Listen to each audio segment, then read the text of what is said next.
Good morning and welcome to Rising. Happy Monday. We've got another great show for you today. I am joined by Michael Starr Hopkins, my old friend. We used to do Fox News together, political panels back in the day, pre-COVID days. That was fun. Thanks for having me. Yeah, we spent a lot of time doing Kennedy together. Yes, that was super fun, so I'm really excited to have you in the chair to discuss the show today.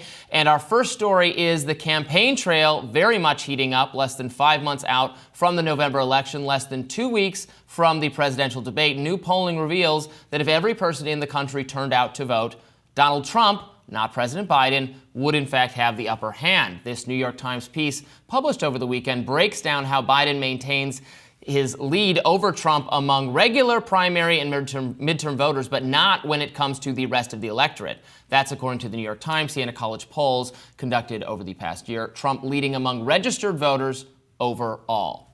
The New York Times deep dive shows that reliable voters go for Biden. Based on the 2022 midterms, 49% of voters who showed out in the midterms supported Biden, while 44% supported Trump. But Trump tops Biden among voters whose last vote was the 2020 election. The less is more seems to be true in politics, too. At least this year. According to the analysis of polls, those who vote less tend to vote Republican. A closer look at the numbers show Trump leading Biden among voters who did vote in 2020. Or the 2022 midterms, by 14 percentage points. The collection of polls uncovers that disengaged voters might not like Trump, but disenchantment with Biden over pocketbook issues and fundamental changes to the political system are causing them to flock to Biden's predecessor. Overall, voters are much less concerned about democracy as an issue in the election. Yes, that is coming out loud and clear. So interestingly enough, Trump, his higher turnout in some ways would benefit Trump. Yeah. It is very reliable partisan voters who are turning out for Biden. Maybe that explains why he had such a favorable midterm result when this red wave was anticipated at a time where he had low approval ratings. Now they're even lower. The economy was not great. It's continued inflation to be stubbornly high. So, if you're looking at all of this, if you're looking at Trump leading on so many of the fundamental issues in the election, the economy, immigration, basically everything but abortion. You have Trump ahead somewhat narrowly, but ahead in most, if not all, of the swing states, depending on which polls you're looking at. It starts to paint a picture that is just not good for Joe Biden, right? Yeah, look, Democrats are worried for good reason. When you look at the polls, you should expect Democrats to be up by a lot, but instead we're either down in swing states or right in that margin of error. And that's got to be terrifying for a campaign that is running against someone who's so gaffe prone. Well, yeah, I think the thinking is that Biden is just as gaffe prone, or maybe gaffe is not the right not as undisciplined terminology, but him losing his train of thought when he's talking. Americans see his advanced age. Even the majority of Democrats think that is something approaching a deal breaker, but he's going to have to get through 4 more years in office. He's not polling well, even among people who otherwise prefer Democratic policies. But now, is the administration aware of that? Because then when you hear Democratic strategists, and you have more experience in this space, so I'm curious for your take. They seem, to my mind, in denial about how bad he's doing.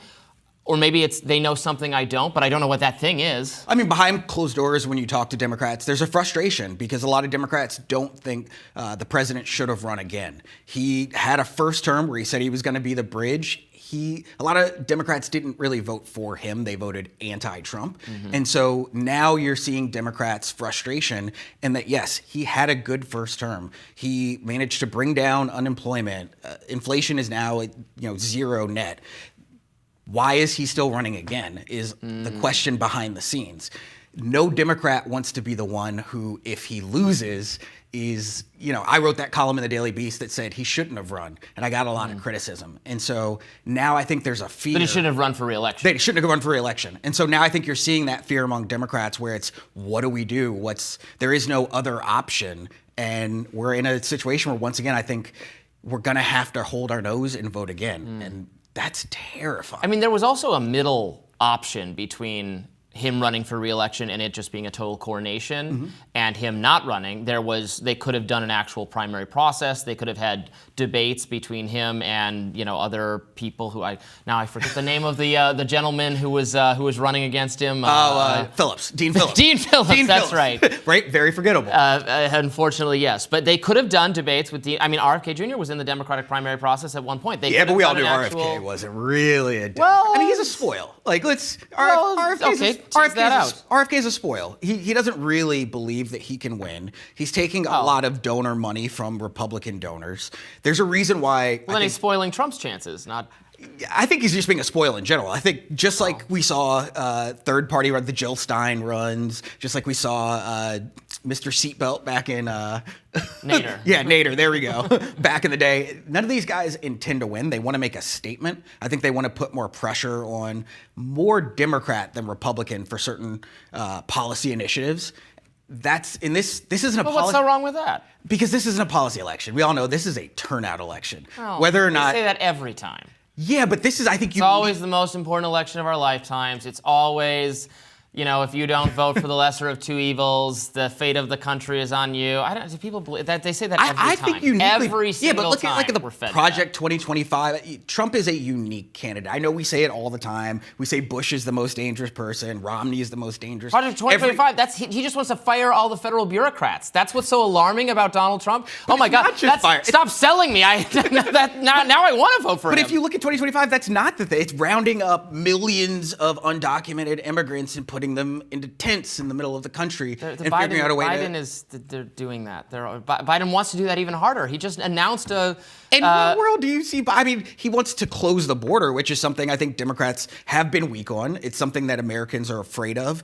And to be honest, as a Democrat, my biggest fear politically is that someone coming across the border does some sort of terrorist attack. And that's the ball game for Democrats. If Americans don't feel safe, if something happens under a Democratic administration while the border was unsecure, even though it was unsecure under previous presidents, it's on Biden. And that's something that should really terrify and keep not just the administration, but down-ticket Democrats awake every night.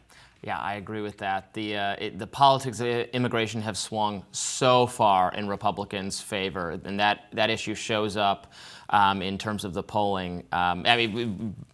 Biden clearly knows that. Yeah. That's why he made this recent declaration to give Republicans a lot of what they want. The deal was going to give Republicans a lot of what they want. They, of course, rejected it as not going far enough. Which is interesting. We're not going to give the Democrats a win right before the election. No. But it also puts Republicans on the hook. If something is to happen, there's going to be a back and forth between Democrats and Republicans over who is responsible, much in the way that we had after 9/11. And I worry that Republicans have monopolized the immigration argument very much in the way that Democrats have really taken abortion and made it their fixture issue. Abortion is something that's going to resonate across the country, especially in terms of women, but national security and safety is going to resonate across the board in every demographic. Well, and the truth is that both parties are at fault because in order to fix the immigration problems we have, we need to change the process so that more people can come here legally, apply to work, become part of American society. But right now we have that back, it's broken, so you have people flooding across the border under unsafe conditions, making border towns less, more crime-ridden and just kind of cleanliness issues that are unsightly and that are a problem for people who live in those communities. And then the asylum process being absolutely mugged by people who are not people are taking meant advantage to be of doing it that because it's the easiest way to do it. So we need to fix the legal system, and Congress has to come together to do that. Frankly, that's not the president's problem. Congress needs to do something. And there's no appetite to really get it done because, and this is where I compare it to abortion. Republicans used abortion for decades as a cudgel to divide and to win elections. Then they caught their tail. When Dobbs' decision came out, abortion was no longer an issue they could run on. Immigration is the same thing. Trump saw that if that Thune bill had been passed, that immigration wasn't an issue they were going to be able to run on in the same way. And it's going to take someone with a little political courage or an incident that occurs for them to secure the border. There's no political will to get it done. It's only going to get done in the wake of something horrible happening. Well, I hope it does not come to that. We'll be back with more Rising right after this. Stay tuned.